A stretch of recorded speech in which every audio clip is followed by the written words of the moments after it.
Kumusta na po kayo? Sana po'y muli po ninyong kaming samahan ng kapatid na Michael sa loob po ng isang oras. Noong nakaraan po ay tinalakay po natin ang tungkol sa pagtalikod ng unang iglesia, pagkamatay po ng mga apostol. At nakita po natin ang naging resulta nito, maging batay po sa patotoo ng kasaysayan. Ngayon po naman ay amin pong ipaglilingkod sa inyo, yun pong ipinangako po namin noong nakaraan, sa pamamagitan din po ng banal na kasulatan. Kung alin ang binabanggit ng Biblia o kung sino ang binabanggit ng Biblia na Antikristo na may bilang na 666 ang kinagisnan po nating relihiyon. Ganon din po naman ang mga karagdagang katibayan na ang pagbabalik sa tunay na tahanan ng Diyos sa Espiritu, ang tunay na pagbabalik sa pananampalataya at tunay na aral ay magagawa lang ng tao sa ating panahon sa pamamagitan po ng tunay na iglesia, kapatid na Michael. Katulad po ng binanggit ninyo, kapatid na Levi, ukol sa 666. May mga tao po na ginagamit po yung bilang na 666, maging sa mga magazine, sa mga babasahin o sa mga comics. Maging sa mga pelikula, kapatid na Michael, yan ay naging team ng mga pelikulang horror. Kaya yung iba ay naniwala doon sa mga nakita nila sa pelikula. Bagamat hindi ganon ang sinasabi ng Biblia. Dahil nga po sa ang mga tao ngayon ay mayroong kani-kanyang pananaw o pagkaunawa ukol po sa bilang na 666. Ano po bang binabanggit ang Biblia, kapatid na Levi, tungkol yan sa 666? Ukol sa tao na may bilang na 666. Kagaya po ng alam ninyo, kapatid na Michael, ay marami pong pagkakakilanlan na binabanggit ng Biblia para po matukoy natin at huwag tayong magkamali kung sino po yung Antikristo na may bilang na 666. Ito po ang ilan, babasahin po namin sa inyo dito sa Biblia, sa Apokalipsis 13:18, pakinggan po ninyo. Dito'y may karunungan. Ang may pagkaunawa ay bilangin ang bilang ng hayop, sapagkat siyang bilang ng isang tao, at ang kanyang bilang ay 666. Isa-isahin po natin. Ang sabi po sa talata, ang may pagkaunawa ay bilangin. Bilangin po ang bilang ng hayop. Pero hindi literal na hayop, sapagkat ang sabi, siyang bilang ng isang tao, at ang kanyang bilang ay 666. Marahil po iniisip ng mga nanonood ngayon, kapatid na Levi, tao pala ang banggit dyan sa talata ng Biblia. Pero bakit tinawag pong hayop? Ano po ba ang kahulugan ng hayop pagka binabanggit po ito sa hula po ng Biblia? Opo, at gaya po ng nabanggit po namin sa inyo nung una, ito hong Apokalipsis ay marami pong banggit na simboliko. Ganito ang sabi sa Daniel 7:17 ng kahulugan ng banggit na hayop dun sa 13:18 ng Apokalipsis. Ang mga dakilang hayop na ito na apat ay apat na hari na magbabangon sa lupa. Ang kahulugan, batay sa paliwanag ng Biblia, kung ano yung binabanggit po na hayop ay hari. Tao na hari, nang sabi po may bilang na 666. Subalit, anong uring hayop o hari po itong ipinakikilala po ng Biblia? Marahil po ay nag-iisip na sila ngayon, kapatid na Levi. Ang binasa po nating unang talata, 13:18 po ng Apokalipsis. Ngayon po ay 11. 13:11, ganito ang sabi ng Biblia. At nakita ko ang ibang hayop na umaahon sa lupa, at may dalawang sungay na katulad ng sa isang kordero. Dito po ay binabanggit na yung hayop na may bilang na 666, hayop sapagkat hari, ang sabi po ng banal na kasulatan, ay ang sabi, katulad ng sa isang kordero. Sa mga kapatid na Michael, meron siyang tutularan na yun ang kordero o tupa na binabanggit po ng banal na kasulatan. At ang kordero po o tupa na tinutukoy, hindi po tayong tutugon. Nakasulat din po sa Biblia. Dito po sa Juan, sa 1 ang talata po ay 29. Nang kinabukasan ay nakita ni Juan si Jesus na lumalapit sa kanya at sinabi, narito ang kordero ng Diyos na nag-aalis ng kasalanan ng sanglibutan. Sa makatid, sino po ang tupa o kordero na tinutukoy? Walang iba kundi ang ating Panginoon Jesucristo. Sa makatid, mga mahal po namin sumusubaybay, ang ating Panginoon Jesucristo bilang hari ang tutularan nitong binabanggit po ng Biblia na tao na may bilang na 666. At kung ano ang pagkahari po ng ating Panginoon Jesucristo ay binabanggit po o itinuturo ng Apostol Pablo dito po sa unang Timoteo 6:14 hanggang 15. Ganito po ang kanyang pahayag. Natuparin mo ang utos na walang dungis, walang kapintasan, hanggang sa pagpapakita ng ating Panginoong Hesukristo, na sa kanyang kapanahunan ay ipahahayag siya na mapalad at tanging makapangyarihang hari ng mga hari at Panginoon ng mga Panginoon. Ang ating Panginoon Hesukristo po, ayon sa Biblia, ay hari ng mga hari. Kapatid na Michael, alam po natin ang pagkahari. Ang pagiging hari ng ating Panginoon Hesukristo ay pagiging leader ng relihiyon, hari ng relihiyon, sapagkat ang sabi niya sa ibang talata ng Biblia, ang aking kaharian, ang aking paghahari ay hindi sa lupang ito.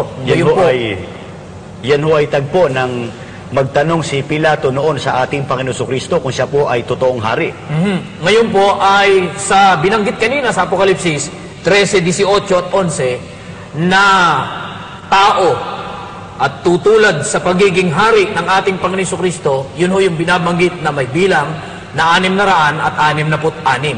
Ngayon po, pagka po tinularan ang ating Panginoon Jesucristo sa kanyang pagiging hari, kapatid na Michael, ay bulaan na yon, sapagkat hindi naman pinapayagan ng ating Panginoon Jesucristo siya lang mag-isa noon, hari ng mga hari. Hindi niya pinapayagan na yun ay kunin ng ibang tao. Kaya pag may kumuha noon o tumulad doon, yun ay pagiging bulaan. At ang tutulad sa pagiging hari ng ating Panginoon Jesucristo, mayroon pang isang pagkakakilanlan. Tingnan po namin sa pahayag ng ating Panginoon Jesucristo sa Mateo 7:15 na ganito po ang sinasabi.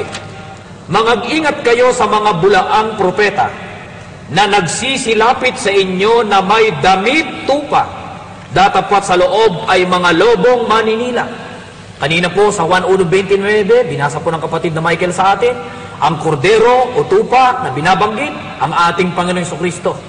Yung bulaang propeta, ang sabi ng ating Panginoong Jesucristo, nagsisilapit sa inyo na may damit tupa. Sa makatuwid, ito po ay isang pagkakakilanlan, kapatid na Michael, na yung bulaang propeta, na siya rin yung katuparan ng sinasabi po sa Apokalipsis na binasa natin kanina, ay nakadamit tupa o tutularan ang pananamit ng ating Panginoong Jesucristo.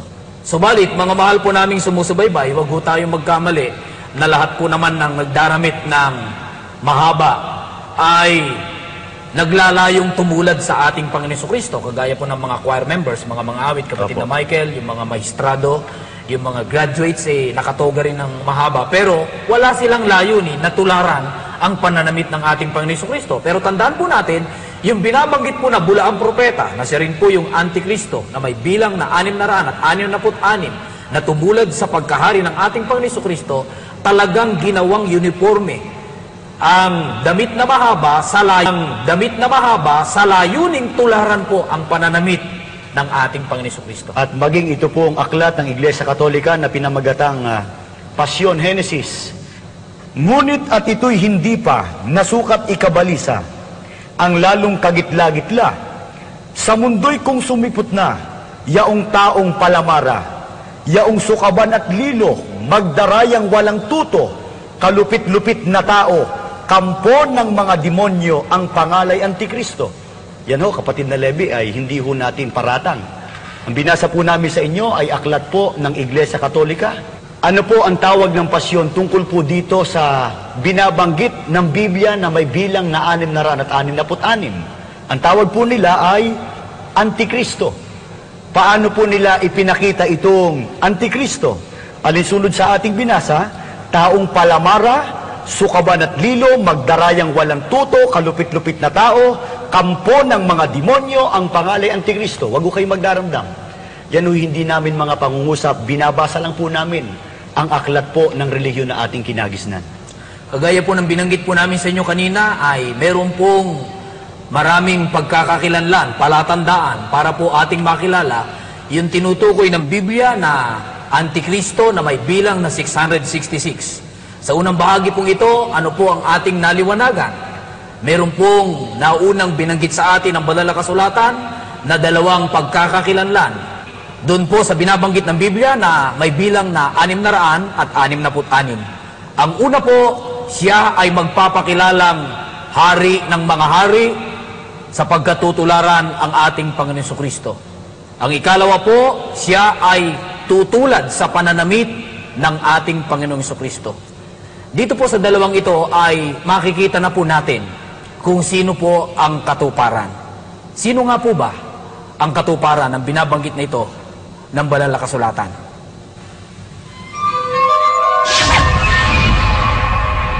Ang Antikristo o taong may bilang na 666 ay naunang ibinabala ng Panginoong Hesukristo sa kanyang mga alagad.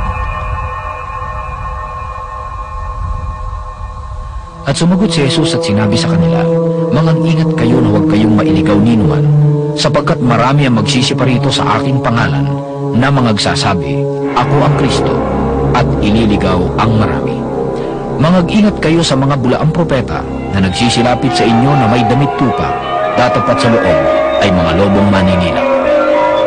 Kabilang sila sa tinukoy ni Apostol Pablo sa kanyang mga sulat. Ang mga gayong tao ay mga bulaang apostol, mga magdarayang manggagawa na nagpapakunwaring mga apostol ni Kristo. At hindi katakataka, sapagkat si Satanas man ay nagpapakunwaring anghel ng kaliwanagan, hindi malaking bagay na ang kanyang mga ministro naman ay magpakunwari na waring ministro ng katwiran. Sa aklat na pinamagatang Siya ang inyong pakinggan, ang aral na Katoliko, ay tahasang sinabi ng Padre si Enrique Demo na ang pananamit ng paring nagmumisa ay nakakatulad ng Panginoong Jesucristo nang umakyat sa bundok ng Kalbaryo. Kung bakit nagkatulad ang pananamit na mahaba ang Panginoong Jesucristo at ang mga paring Katoliko kasama na ang Papa sa Roma, ay binigyan diin sa aklat ng saradong Katoliko Romano kami na sinulat ng Defensor Katoliko na si Lino de Javier na ganito ang sinasabi: "Nakikilala ng mga tunay na Kristiyano ang mga alagad ng Diyos na sila'y mga lalaki, at ang damit na mahaba ay uniforme. Bilang ipinakikilala nga na sila ay mga apostol, mga alagad ng ating Panginoon Hesus, na hindi nila inaalis ang damit na mahaba na isinuot ng ating Panginoon sa kapanahunan niya."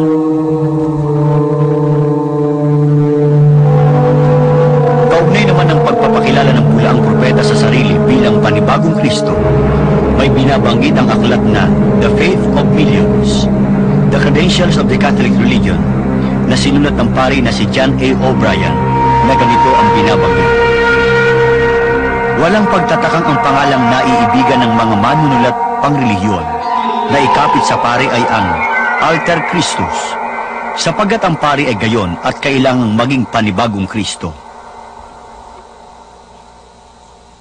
Ang pahayag na ito ay kasang-ayon ng isinasad sa aklat na Modern World na sinulat ng dalawang paring Jesuita na sina Francis Beten at Alfred Kaufman sa pagpapaliwanag nila ng mga pribilehyo o karapatan ng mga paring Katoliko ay ganito ang kanilang pangangatwiran.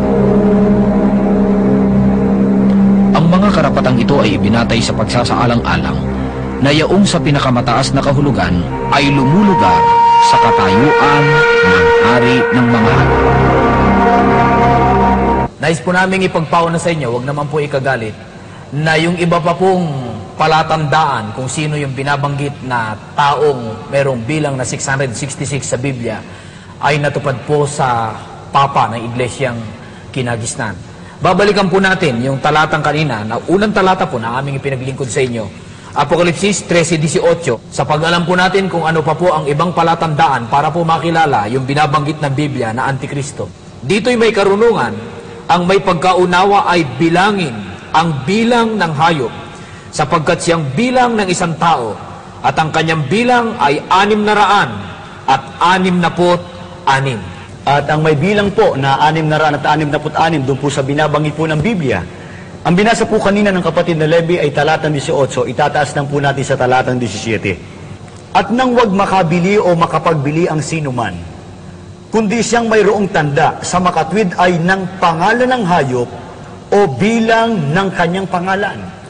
Sa makatwid, alisunod po sa talata ng Biblia, ang may bilang na 666 ay yung pangalan. Hindi po yung tao, kapatid na Levi. Pangalan po na ikinapit dun sa Antikristo na tumulad sa damit ng Panginoon Jesucristo at tumulad sa pagiging hari ng mga hari ng ating Panginoon Jesucristo. Yung iba, kapatid na Michael, ay kung ano-ano ang interpretasyon dyan sa bahaging yan. At yung iba ay, halimbawa, kumukuha sila ng pangalan ng tao, pinagtatabi-tabi, samantalang ang sabi sa Biblia ay bilangin. Hindi sinabing pagtabi-tabihin yung mga letra ng pangalan, kapatid na Michael. Ano po bang matibay na katunayan batay po sa Biblia na yung banggit sa Biblia na 666 ay dapat po itong sumahin o bilangin? Ito ho ang pahayag sa Bibliang Ingles, The Living Bible. Diyan po sa Revelation 13:18. Ganito po ang pahayag sa atin. Pansinin po ninyo. Here is a puzzle that calls for careful thought to solve it. Let those who are able interpret this code. The numerical values of the letters in His name add to 666. Ang sabi po rito, ang mga katumbas sa numero ng mga titik na nasa kanyang pangalan kung susumahin. Kaya sa Bibliang Ingles ay the numerical values of the letters in His name add to 666. Kung susumahin ay 666. Kaya hindi po dapat na pagtabi-tabihin yung letra. Talagang susumahin po. At ang sabi sa talatang binasa natin kanina, ang mga katumbas sa numero ng mga titik. Sa mga kapatid, yung mga titik ay merong katumbas sa numero, yun ang pag-inad ay 666 ang total, kapatid na Michael. Yun ang pangalan na ikakapit po doon sa Antikristo na tutulad sa pagkahari ni Kristo at sa pananabit ng ating Panginoon Kristo, kapatid na Levi.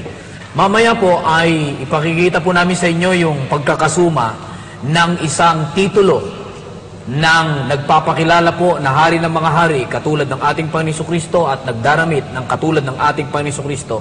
Subalit nais na nating unahan, kapatid na Michael, dahil maaring sabihin ng iba pagka yan ay nakita nila na titulo naman yung ating tinignan kung ano ang katumbas na numero ng titik ng titulo. Samantalang ang sabi dun sa talatang binasa natin ay pangalan.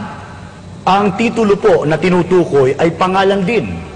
Ang katunayan po, mababasa natin dito po sa English-Tagalog Dictionary by Leo English. Title, a name. Titulo, isang pangalan. Sa makatid po, ang titulo ay pangalan din. At mamaya pa po natin, ang total po ay 666. Pero kapatid na Michael, hindi lang yan ang mga palatandaan para makilala natin kung sino yung Antikristo na binabanggit ng Biblia na may bilang na 666. Babasahin po namin ang isa pa, Apokalipsis 13:11, ganito po ang sabi. At nakita ko ang ibang hayop na umaahon sa lupa at may 2 sungay na katulad ng sa isang kordero. Dito yung binabanggit na hayop, naliwanagan na po natin, nagpapakilalang hari, at yun nga po, tutularan ng pagiging hari ng mga hari ng ating Panginoon Kristo, at may 2 sungay anya na katulad ng sa isang kordero. Kapatid na Michael, ito'y symbolical na naman, kaya maaaring sa iba mahirap unawain, pero wag nating bigyan ang sarili nating interpretasyon. Kaya babasahin po natin dito rin po sa Biblia, sa Amos 6 ang talata po ay 13. Kayong nangagagalak sa isang bagay na walang kabuluhan na nangagsasabi, di baga kami ay nagtaglay para sa amin ng mga sungay sa pamamagitan ng aming sariling kalakasan. Ang banggit po sa Biblia, ang kahulugan po ng sungay na binanggit sa Apokalipsis kanina, kalakasan, kapangyarihan. Kung gayon ay meron siyang 2 kapangyarihan. Abangan po ninyo yan, mga mahal po naming televiewers. Ito pa po ang pagkakakilanlan, itutuloy ko lamang po ang pagbasa. At nakita ko ang ibang hayop na umaahon sa lupa at may 2 sungay na katulad ng sa isang kordero at siya'y nagsasalitang gaya ng dragon. Meron siyang sinasalita o iniaaral at ang sabi ng Biblia, siya'y nagsasalitang gaya ng dragon, kapatid na Michael. At marahil po ay iniisip ng mga sumusubaybay ngayon, kapatid na Levi, kung sino po yung tinutukoy na dragon sa talatang binasa po ninyo. Ito po, pakinggan po ninyo sa 12:9 ng Apokalipsis. At inihagis ang malaking dragon, ang matandang ahas, ang tinatawag na Diablo at Satanas, ang dumadaya sa buong sanlibutan. Ang tinutukoy po na dragon dito ay ang Diablo o si Satanas. Nagsasalitang gaya ng dragon, nagsasalitang gaya ng Diablo. Nagtuturo ng salita o ng aral ng demonyo, kapatid na Michael. Medyo mabigat po ito, pero ito po ay katotohanang mababasa po natin sa Biblia. Kaya atin na pong tiyakin, kapatid na Michael, kung ano ang halimbawa ng aral ng demonyo na sasalitain ng katuparan ng tinutukoy ng Biblia na tao na may bilang na 6 na ran at 66. Dito po sa unang Timoteo 4:1 at 3, ngunit hayag na sinasabi ng Espiritu na sa mga huling panahon ang iba'y magsisitalikod sa pananampalataya at mga kikinig sa mga espiritong mapanghikayat at sa mga aral ng mga demonyo, na ipinagbabawal ang pag-aasawa at ipinag-uutos na lumayo sa mga lamangkati. Ano po ang ilan sa mga halimbawa ng aral po ng demonyo, hindi po aral ng Diyos, na ituturo nitong may bilang na 6 na ran at 66? Una po, ipagbabawal ang pag-aasawa. Ikalawa, ipag-uutos na lumayo sa mga lamangkati o karne. At bago natin puntahan ang katuparan, kapatid na Michael, ay atin nang alamin pa yung iba pong pagkakakilanlan o palatandaan kung sino yung tinutukoy po na may bilang na 6 na ran at 66. Babasahin po natin sa Apokalipsis 13:16, dito po sa Bagong Tipan, sinalin po ng Iglesia Katolika. Pakinggan po ninyo. At gagawan niya ng paraan upang ang lahat, mga dukha at mga maginoo, mayayaman at mahihirap, malalaya at mga alipin, ay magkaroon ng tanda sa kanan nilang kamay at sa noo. Dito ay binabanggit na yung katuparan ng may bilang na 666 magbibigay ng tanda sa iba't ibang uri ng mga tao sa kanilang kanang kamay at sa kanilang noo, kapatid na Michael. At yan po, kapatid na Levi, ay hindi po tanda ng maliligtas. Huwag kong magdaramdam. Baka po nasasagasaan ang ilan sa mga sumusubaybay po ngayon, yung kanilang pagkakilala at pananampalataya. Babasahin po namin sa Biblia pa rin po sa Apokalipsis 4:9 hanggang 11.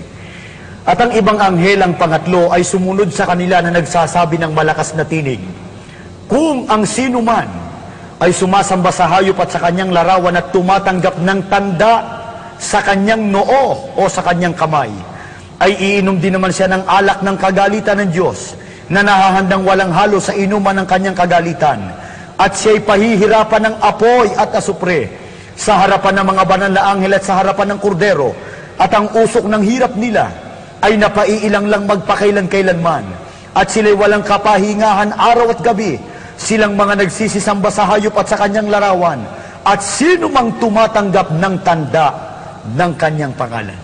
Kaya wag hong magdaramdam, nakalulungkot pong sabihin, yung tumanggap po ng tanda sa noot kanang kamay, na yun ho ang mga kinatuparan na binigyan ng tanda ng mga taong naakay o naakit ng may bilang na 6 na ran at 66, tanda po ng hindi po maliligtas. Sapagkat nakalulungkot, kapatid na Michael, nakasama sa pagtalikod mula sa tamang pananampalataya. Mga mahal po naming sumusubaybay, ano po kung gayon ang naliwanagan po natin sa puntong ito?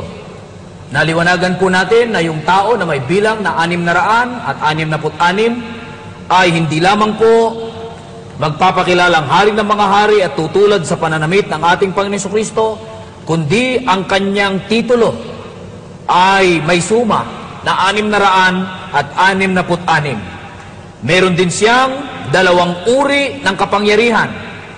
At ang sabi ng Biblia kanina ay nagsasalitang gaya ng dragon, nagtuturo ng aral ng demonyo. Bawal mag-asawa at bawal kumain ng karne. At meron siyang tanda na ibibigay sa iba't ibang uri ng mga tao, tanda sa kanilang kanang kamay at sa noo. Mga minamahal po naming sumusubaybay, yung 2 palatandaan kanina, nakita po natin na natupad po sa Papa sa Iglesyang Kinagisnan. Ano po mga katibayan ng iba pang mga palatandang ito ay natupad din po sa Kanya. At ang ibang anghel, ang pangatlo, ay sumunod sa kanila na nagsasabi ng malakas na tinig, kung ang sino man ay sumasamba sa hayop at sa kanyang larawan at tumatanggap ng tanda sa kanyang noo o sa kanyang kamay, ay iinom din naman siya ng alak ng kagalitan ng Diyos na nahahandang walang halo sa inuman ng kanyang kagalitan. At siya'y pahihirapan ng apoy at asupre sa harapan ng mga banal na anghel at sa harapan ng kordero. At ang usok ng hirap nila ay napaiilan lang magpakailan-kailanman, at sila'y walang kapahingahan araw at gabi. silang mga nagsisisamba sa hayop at sa kanyang larawan, at sino mang tumatanggap ng tanda ng kanyang pangalan. Maliwanag ang pahayag ng Apokalipsis na ang tumanggap ng tanda ng hayop ay hahantong sa walang hanggang parusa sa dagat-dagatang apoy. Ngunit hindi lahat ay nagkakasundo kung ano o sino ang katuparan ng hayop na inilalarawan ng Biblia. Ang iba't ibang interpretasyon tungkol dito ay naging paksa ng maraming mga lathala, nobela o comics man, at maging ng mga pelikula at mga programa sa telebisyon. Gayunman ay malinaw at tiyak ang pagkakakilanlan. At nakita ko ang ibang hayop na umaahon sa lupa at may dalawang sugat na katulad ng sa isang kordero at siya nagsasalitang gaya ng dragon. Dito may karunungan. Ang may pagkaunawa ay bilangin ang bilang ng hayop sapagkat siyang bilang ng isang tao at ang kanyang bilang ay 666. Maliwanag ng hayop o Antikristo na nagpapanggap na kahalili ni Kristo ay may pangalan o titulo na kapag binilang ay 666.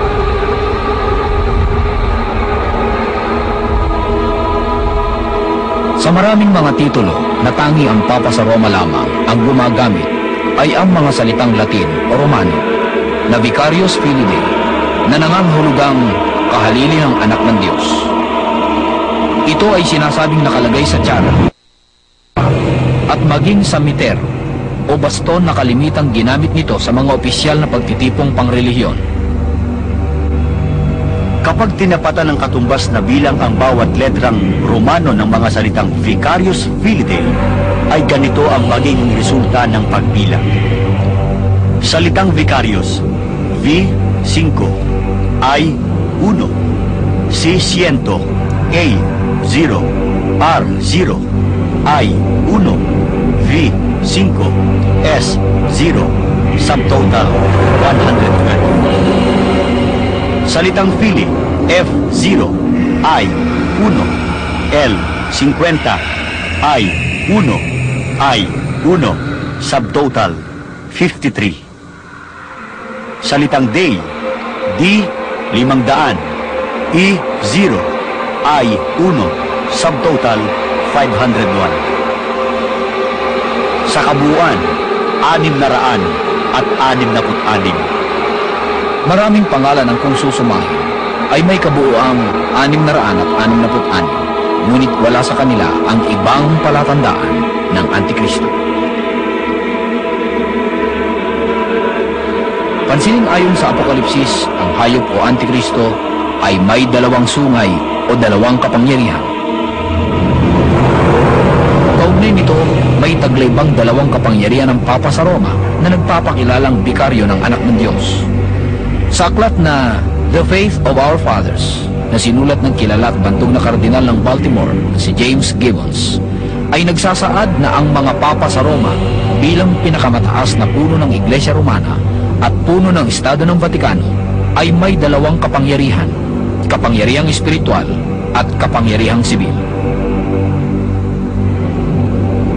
Maging ang pagbabawal ng pag-aasawa na ayon kay Apostol Pablo ay sinalita o aral ng dragon o demonyo, ay mahigpit na ipinatutupad ng Iglesia Romana sa pangunguna ng Papa sa Roma.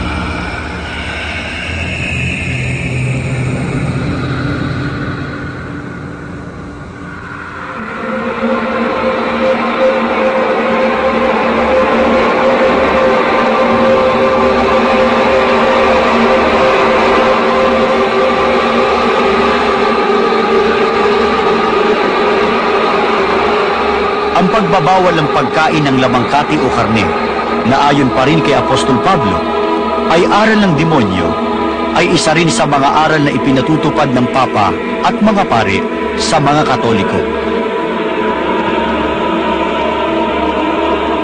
At gaya na sinasabi sa Apokalipsis sa Kapitulo 13, versikulo 16, na binanggit din sa Pasyong Kandaba, ang Antikristo ay nagbigay sa kanyang mga alagad o kampon ng tanda sa noo at kanang kamay.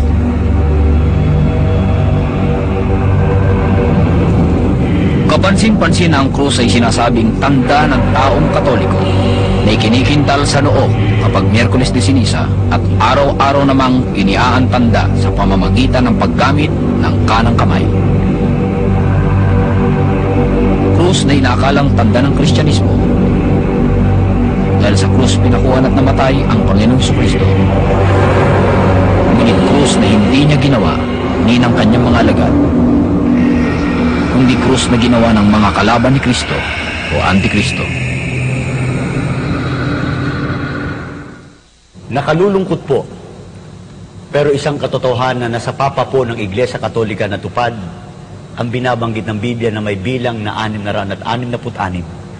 Subalit, mga mahal po naming sumusubaybay, alam po ba ninyo na hindi lamang po iisa ang Antikristo ayon po sa Biblia? Sino po ang ibang Antikristo na ipinakikilala ng Biblia? Kailangan pong makilala po natin para tayo ay makapag-ingat. Yan po ay sa amin pong pagbabalik ng kapatid na Michael.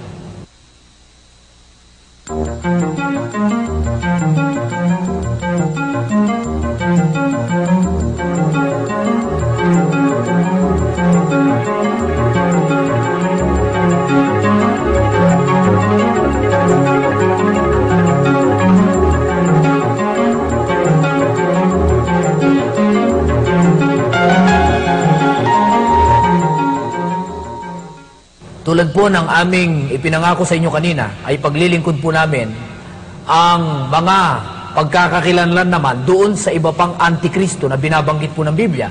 Pakinggan po ninyo sa unang Juan 2:18 hanggang 19, ganito po ang sabi ng mga apostol. Mga anak, malapit na ang wakas, tulad ng narinig ninyo, darating ang Antikristo. Ngayon nga'y marami nang lumitaw na mga Antikristo, kaya't alam nating malapit na ang wakas. Bagamat sila'y dating kasamahan natin, hindi natin tunay na kaisa ang mga taong yon. Sapagkat kung sila'y tunay na atin, nanatili sana silang kasama natin. Ngunit umalis sila, kaya't maliwanag na silang lahat ay di tunay na atin. Dito po maliwanag na ipinapahayag ng mga apostol, marami anya ang lumitaw na mga Antikristo. Ang iba sa kanila ay yung mga, ang sabi po, mga dating kasamahan natin, subalit sila ay umalis at hindi nanatili na kasama natin. Sa makatid po, ang tao po, pag hindi po nanatili sa tunay na relihiyon, tunay na iglesia, kapatid na Michael, at umalis siya doon, kasama siya sa binabanggit ng Biblia na Antikristo. At ang sabi po ng mga apostol, kapatid na Michael, maraming Antikristo. Sino pa ba yung iba pang Antikristo na binabanggit ng banal na kasulatan? Pakinggan po natin dito po sa unang Juan, sa 4 mga talatang 1 hanggang 3. Mga minamahal, huwag ninyong paniwalaan agad ang bawat nagsasabing sumasa kanila ang Espiritu. Sa halip ay subukin muna ninyo upang malaman kung mula sa Diyos ang Espiritong sumasa kanila, sapagkat marami ng bulaang propeta ang lumitaw sa sanglibutan. Ito ang pagkakakilanlan kung sino ang kinaroroonan ng Espiritu ng Diyos. Ang nagpapahayag na si Jesucristo ay naging tao, ang siyang kinaroroonan ng Espiritong mula sa Diyos. Subalit, ang hindi nagpapahayag ng gayon tungkol kay Jesus ay hindi kinaroonan ng Espiritong mula sa Diyos. Ang Espiritu ng Antikristo ang nasa kanya, nasabi na sa inyong ito'y darating at ngayon nga'y nasa sanglibutan na. Batay po sa Biblia, sino po ang itinuturo na Antikristo? Yun anyang hindi nagpapahayag na si Jesucristo ay naging tao. Pero sino ho ang tinutukoy ng Biblia na kinaroroonan ng Espiritu ng Panginoon Diyos? Ang nagpapahayag anya na ang ating Panginoon Jesucristo ay naging tao. Yan ang isa sa mga aral ng Iglesia ni Cristo na pinaninindiganan po natin. Ang ating Panginoon Jesucristo po, sa kabila ng napakarami niyang katangian, ay nananatiling tao ang kanyang kalagayan.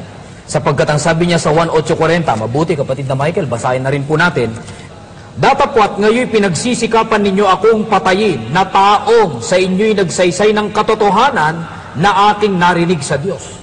Si Kristo po mismo ay naninindigan na siya'y tao na nagsasaysay ng katotohanan na narinig niya sa Diyos. Ito po ang isang katotohanan na kanyang sinabi, siya'y tao. Kaya yung nagsasabing si Kristo hindi tao, kapatid na Michael, kalaban ni Kristo, anti-Kristo. sapagkat sinasalungat yung katotohanan na itinuro ng ating Panginoon Jesucristo. Ang totoo, maging nung siya po ay mabuhay na mag-uli at napagkamalan siya ang Espiritu o Diyos, itinuwid niya yung pagkakamaling yon sa 24:39 ng Lucas. Babasahin na rin po namin, ganito ang sabi, tingnan ninyo ang aking mga kamay at ang aking mga paa, ako rin nga. Hipuin ninyo ako at tignan, sapagkat ang isang espiritu ay walang laman at mga buto, na gaya ng inyong nakikita na nasa akin. Sa 1:4:24, ang sabi po ng ating Panginoon Jesucristo, ang Diyos ay espiritu. Pero sa talatang ito, ang sabi niya, meron akong laman, meron akong buto, hindi gaya ng isang espiritu. Kaya dito, kapatid na Michael, pinatutunayan niya, hindi siya Diyos. Pagka ho itinuturo natin yung mga katotohanan na nakasulat naman po sa Biblia, kapatid na Levi, may mga nagsasabi na hindi naman anya kami tutol na si Kristo ay tao. Katotohanan, si Kristo ay tao na at Diyos pa, Diyos na tao pa. Yun ho ang kanilang pagkaunawa. Yun nga ho ang sinasabi, pero yun ay hindi katotohanan. Ito ho ang totoo. Ang pagiging tao po ng ating Panginoon Jesucristo, sapat na katibayang hindi siya Diyos, sapagkat ang tao po hindi pwedeng maging Diyos, at ang Diyos po ayaw na niya na siya'y maging tao. Ito ho ang mga katibayan. Oseas 11:9. Hindi ko isasagawa ang kabangisan ng aking galit. Hindi ako babalik upang ipahamak ang Ephraim, sapagkat ako'y Diyos at hindi tao. Ang tunay na Diyos po ang Ama, naninindigan. Ang sabi niya, ako'y Diyos at hindi tao. At ang tao ay hindi pwedeng maging Diyos. Ito po ang katibayan. Ezekiel 28:9. Sabihin mo pa kaya sa harap niya na pumapatay sa iyo, ako'y Diyos. Ngunit, ikaw ay tao at hindi Diyos. Yan po ang mga katibayan na ang pagiging tao ng ating Panginoon Jesucristo, sapat na katunayang siya ay hindi Diyos. Kaya, kapatid na Michael, inuulit po natin yung magtuturo ng ibang aral, maiba rito. Yun nga, nagsasabing si Kristo ay hindi tao. Iba naman nagsasabing Diyos na tao pa, kaaway, kalaban ng ating Panginoon Jesucristo. Yun yung binabanggit kanina sa unang 1:4-1-3 na mga kabilang sa Antikristo. Subalit nais lamang po namin liwanagin na bagamat tao po ang aming pagkakilala sa ating Panginoon Jesucristo sapagkat yun po ang nasa Biblia, hindi ho siya karaniwang tao sapagkat kinikilala po namin ang mga katangiang ibinigay sa Kanya ng ating Panginoon Diyos. Kinikilala po namin na siya po ay Panginoon, tagapagligtas, taong banal, taong hindi nagkasala, ipinag-utos ng Diyos na paglingkuran at sambahin. Maging ang mga anghel sa langit, kapatid na Michael, ay sasamba sa ating Panginoon Jesucristo. At siya ang pinakadakila sa lahat ng nilalang kung ang pag-uusapan ay yung mga karapatan na ipinagkalob sa Kanya ng ating Panginoong Diyos. Kaya natin sinasamba dahil nga sa ipinasasamba ng ating Panginoong Diyos at lahat ng yan ay pawang mababasa sa banal na kasulatan. At namamalagi po na ang Ama ang nag-iisang tunay na Diyos batay po sa mga katotohanan ng nasa Biblia. Kaya ano po ang naliwanagan po natin sa puntong ito? Naliwanagan po natin na ayon sa Biblia ay maraming Antikristo. Ang halimbawa pa niyan ay yung mga umalis sa tunay iglesia. Ang iba ay yung mga ayaw tanggapin ang katotohanan ng ating Panginoon Jesucristo ay tao ang kanyang kalagayan. At mga mahal po naming sumusubaybay, kung inyo pong natatandaan nung nakaraan, ay amin pong ipinaglingkod sa inyo ng palatuntunang ito ang tungkol po sa pagtalikod ng unang iglesia pagkamatay ng mga apostol. At ngayon po sa ating programa ngayon ay nakita rin po natin na patuloy pang tumatalikod ang iglesyang kinagisnan. At kung sino ang nanguna sa pagtalikod ay nakilala po ninyo. Sa harap po ng mga katotohanan ito, mga mahal po naming sumusubaybay, maring ang tanong po ng marami ay kung meron pang pag-asa ang mga taong naakit ng maling pananampalataya. Hindi lang dito sa ating bansa, kundi sa iba't ibang panig ng sanlibutan. Halimbawa sa Estados Unidos na napakarami pong naakit ng pananampalatayang ipinanganak din naman ng iglesyang kinagisnan. At halimbawa po sa Europa, partikular na po dyan sa Roma, na kung saan nakita po natin sa Biblia at sa kasaysayan, dyan po nagsimula ang pagtalikod ng iglesia, pagkamatay ng mga apostol. Ano ang katibayan na mayroong pag-asa mga taga-Roma na makabalik sa tunay na paglilingkod sa ating Panginoong Diyos?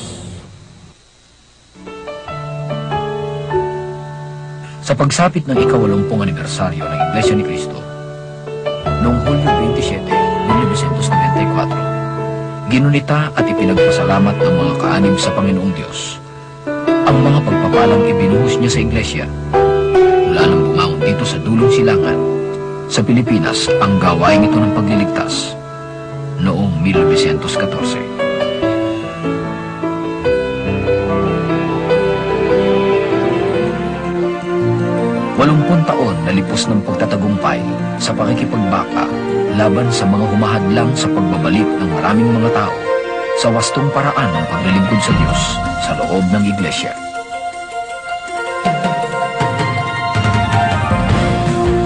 Walong dekada na sumaksi sa paglaganap ng dalisay na Ebanghelyo at paglago ng Iglesia ni Cristo sa ating bansa at sa iba't ibang panig ng daigdig.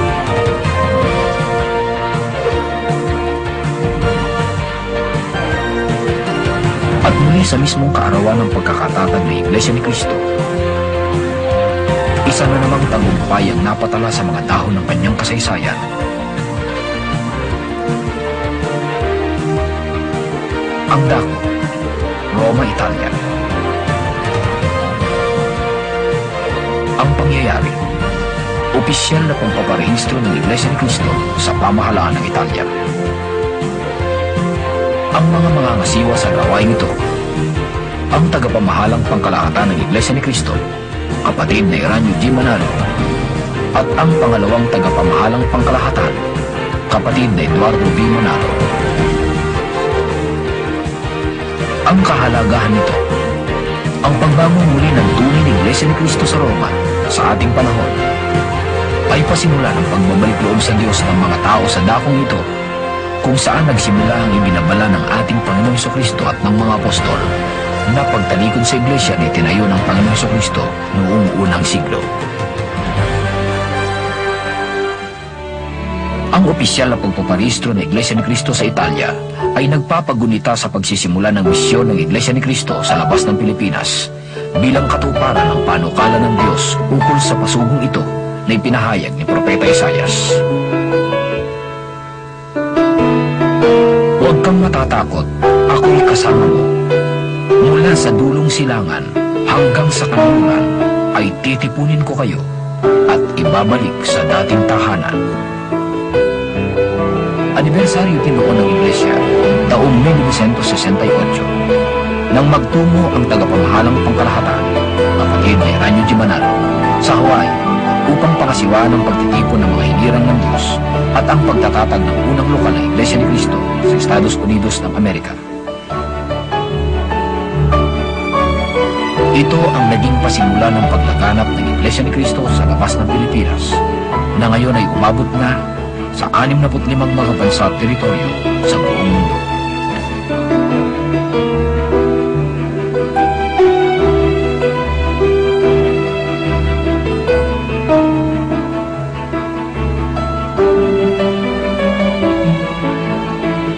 Noong Hulyo 13, 1994, dumating sa Roma si kapatid na Eduardo B. Manalo at ang kanyang mga kasama. Inihanda niya ang mga kaukulang dokumento ukol sa opisyal na pagpaparehistro ng Iglesia ni Cristo sa pamahalaan ng Italia. Kaugnay nito, ginawa rin niya ang pakikipag-usap sa mga kinaukulang pinuno ng pamahalaang Italiano.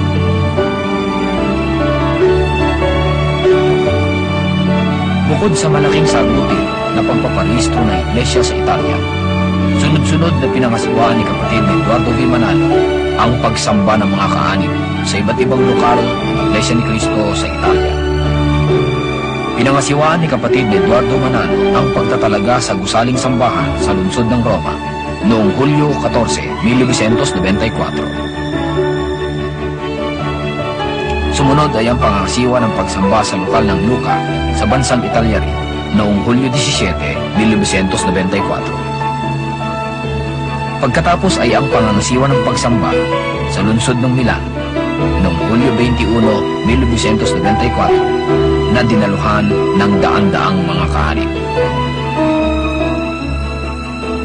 Noong Hulyo 23, 1994, bago ang kaarawan ng Iglesia, nangasiwa muli ng pagtitipon ng mga kapatid sa Roma si kapatid na Eduardo V. Manalo. Noong Hulyo 24 naman, dumating si kapatid na Eranio G. Manalo ang kanyang butihing may bahay, kapatid na Cristina V. Manalo, at iba pang kasama sa lungsod ng Roma. Noong Hulyo 27, 1900, daan-daang mga kapatid na nakatala sa mga lokal ng Iglesia ni Cristo sa bansang Italia ang nagkatipon sa siyudad ng Roma sa isang pagsamba na pinangasiwaan ni kapatid na Eranio G. Manalo kasama si kapatid na Eduardo V. Manalo. Ang mahalagang yugtong ito sa kasaysayan ng Iglesia ay nasaksihan ng mga kahanib na nagkatipon sa main pavilion at tabernakulo ng tanggapang pangkalahatan ng Iglesia ni Cristo sa Quezon City sa Pilipinas, sa San Jose at Los Angeles sa California, sa Estados Unidos, sa Hawaii, at maging sa Sydney, Australia. Sa makasaysayang pagtitipon na ginanap sa gusaling sambahan ng Iglesia ni Cristo sa Roma, ipinahayag ng tagapamahalang pangkalahatan ng Iglesia ni Cristo, kapatid na Eranio G. Manalo, ang opisyal na pagkakatatag ng Iglesia ni Cristo sa lungsod ng Roma. Kaya mga kapatid, mula sa araw nito, kaya aking ipinapahayag ang opisyal na pagkakatatag ng Iglesia ni Cristo dito sa Roma. Ngayong Hulyo 27, 1994. Ang buod ng sermon ay sinalin sa wikang Italyan ni kapatid na Marco Bono. Kabilang siya sa mga katutubong Italyano na kaanib na sa Iglesia na lumagda sa kasulatan ng pagtatatag ng Iglesia sa Europa. Ang mga lokal ng Iglesia ng Cristo na nagsimula sa dulong silangan ay matibay na nakatatag na ngayon sa Hilagang Amerika na baluarte ng Protestantismo. Inaasahan na kung paanong hindi mapigil ang pagbabalik sa Diyos ng mga tao sa mga bansa sa Hilagang Amerika, ang gayunding tagumpay ay masasaksihan sa Timugang Europa na baluarte ng Katolisismo sapagkat ganito ang pangako ng Diyos sa pasuko. Aking sasabihin sa hilagaan, bayaan mo, at sa timugan, huwag mong pigilin. Dalhin mo rito ang aking mga anak na lalaki na mula sa malayo, at ang aking mga anak na babae na mula sa mga wakas ng lupa. Naway makabilang ho tayo sa mga taong tunay na mapapalad sapagkat nakabalik sa ating Panginoong Diyos. Mapalad sapagkat ganito ang pahayag ng ating Panginoong Diyos sa Malakias 3:7. Mula ng mga kaarawan ng inyong mga magulang, kayo'y nangagpakaligaw sa aking mga tuntunin at hindi ninyo tinalima. Manumbalik kayo sa akin, at ako'y manunumbalik sa inyo, sabi ng Panginoon ng mga hukbo. Hindi ho ba napakapalad ang tao na ang Diyos ay kasama niya sapagkat siya ay nakabalik sa ating Panginoong Diyos? At upang maisagawa po ng tao ang wastong paraan ng panunumbalik sa Panginoon Diyos, ganito po ang binabanggit sa talatang ito ng Biblia, dito po sa Apokalipsis 18:4. At narinig ko ang ibang tinig na mula sa langit na nagsasabi, "Mangagsilabas kayo sa kanya, bayan ko, upang huwag kayong mangaramay sa kanyang mga kasalanan at huwag kayong magsitanggap ng kanyang mga salot." Kayo man, ang mga nanonood ngayon, nabilanggo kayo sa loob ng isang maling relihiyon, pero sabi ng Diyos, lumabas kayo sa kanya, bayan ko, para huwag kayong maramay sa kanyang mga kasalanan at huwag kayong magsitanggap ng kanyang mga salot. At noong nakaraang magtalakay po natin, kapatid na Michael, ay pinaglingkod po natin sa kanila ang ilang hula ng ating Panginoong Diyos sa Isaiah, sa Biblia, tungkol sa paglitaw ng Iglesia ni Cristo sa Pilipinas, tungkol sa pagsusugo kay kapatid na Felix Manalo, tungkol sa pagdating ng Iglesia ni Cristo sa malayong kanluran at sa iba't ibang panig na salibutan. At nakita po natin na natupad ang mga hula na ating ipinaglingkod sa kanila. Nais po namin bumasa pa sa inyo ng ilang hula na katibayan pa rin ng iglesyang ito na ipinangaral po ng kapatid na Felix Manalo ay isang katuparan ng panukalan ng Diyos tungkol sa pagbabalik sa orihinal na diwa o uri ng tunay na iglesia. Kung natalikod man po ang unang iglesia, yung unang iglesia na ang mga unang kaanib ay mga Hudyo at mga Hentil, kung natalikod man yon, may binabanggit ang Biblia tungkol sa Iglesia ni Cristo na naglilingkod sa inyo. Ang marami po nabasa natin sa Isaias, ngayon naman po babasa tayo sa ibang hula dito po sa Zacarias. Ang pahayag po sa 13:8-9, ganito po ang sabi. At mangyayari na sa buong lupain, sabi ng Panginoon, dalawang bahagi ay mahihiwalay at mamamatay, ngunit ang ikatlo ay maiiwan. At aking dadalhin ang ikatlong bahagi sa apoy, at sila'y dadalisayin ko na parang pilak na dalisay, at sila'y susubukin ko na parang pagsubok sa ginto. Sila'y magsisitawag sa aking pangalan, at akin silang didinggin. Aking sasabihin, siya'y bayan ko, at kanilang sasabihin, ang Panginoon ay aking Diyos. Gaya po ng natalakay po natin sa mga nakaraan, may pagtalikod ang unang iglesia pagkamatay ng mga apostol. Kaya ang sabi po ng banal na kasulatan, noon pa, hinulaan na po yung mangyayaring yan. Dalawang bahagi anya'y mahihiwalay at mamamatay. Naging ganap ang pagtalikod dahil pinatay lahat ng mga nanindigan. Ngunit ang sabi ng Diyos, ang ikatlo ay maiiwan. Sinasampalatayanan po namin ang ikatlo na tinutukoy ay itoong lumitaw sa malayong silangan sa mga kaugnay na hula ni Propeta Isaias na naipaglingkod na po namin sa inyo. Ito ang Iglesia ni Cristo na ipinangaral ng kapatid na Felix Manalo.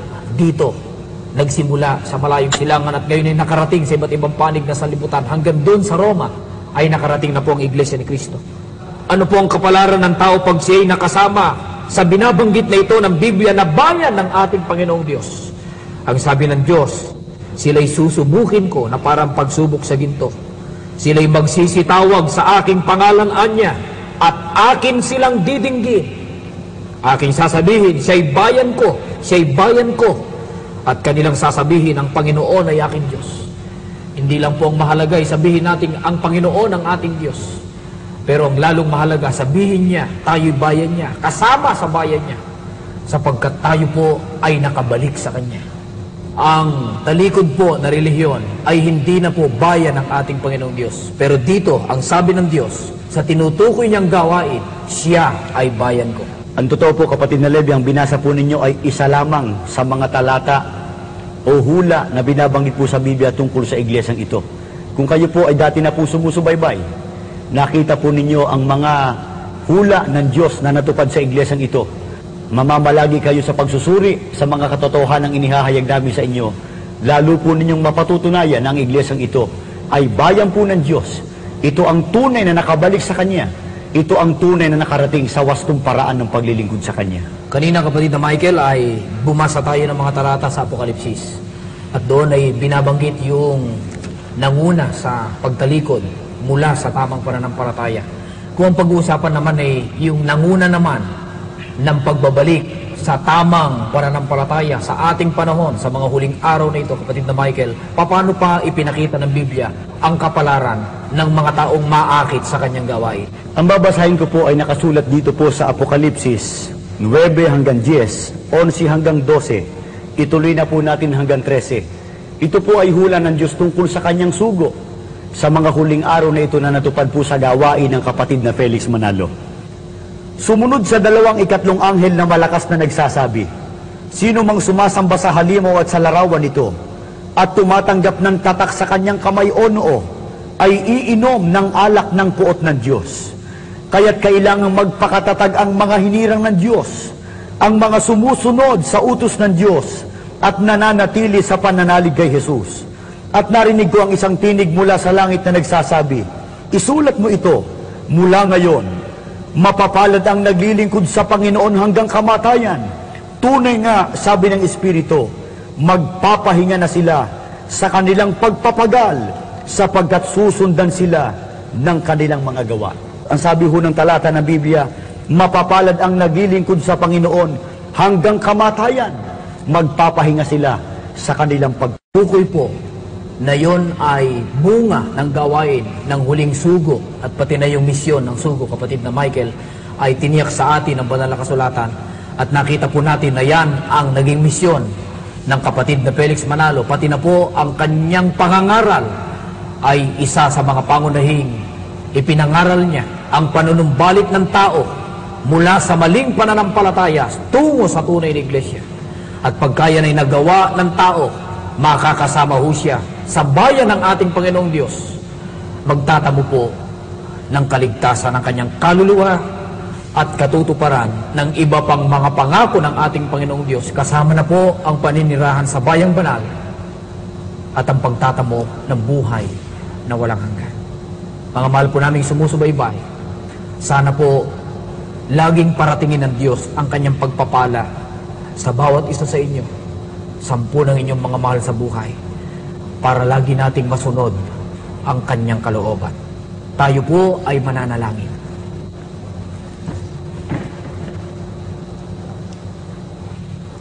Ama naming Diyos, magalang po kaming nagpapasalamat sa iyo. Alang-alang po sa mga saganang biyaya mo sa amin. Amen. Maging sa patuloy po na pagkasangkapan mo sa palatuntunang ito, upang patuloy pong maipahayag ang iyong mga katotohanan. Amen. Pakitulungan mo po ang mga sumubaybay na hindi pa namin kapananampalataya. Loobin mo sanang mabuksan ang kanilang puso at isipan. Tulungan mo sanang maging handa sa pagtanggap ng katotohanan na galing sa iyo. Amen.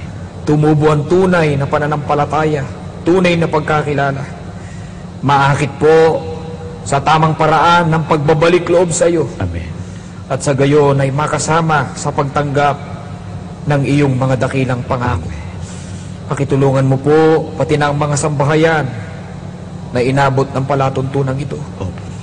Loobin mo sana, Ama, na maghari doon ng kapayapaan na nanggagaling sa iyo. At padaluyin mo po ang mga pagpapala sa kanilang buhay, sa kanilang kaluluwa. At sa gayon ay magkaisa kami sa pagsunod sa iyong kalooban. Amen. Panginoong Yesus, dumadalangin din po kami sa iyo. Mahabag ka sanang magpatuloy pa ang mga tagumpay ng banal na gawain mo dito sa lupa. Upang dumami pa ang mga taong maglilingkod sa iyo at sa Ama at tumanggap ng kaligtasan ng kanilang kaluluwa. Amen. Ama, ito ang aming pag-asa. Sana po, binabasbasan mo kaming lahat. Sa pangalan po ni Jesus na aming dakilang tagapagligtas. Amen. Amen.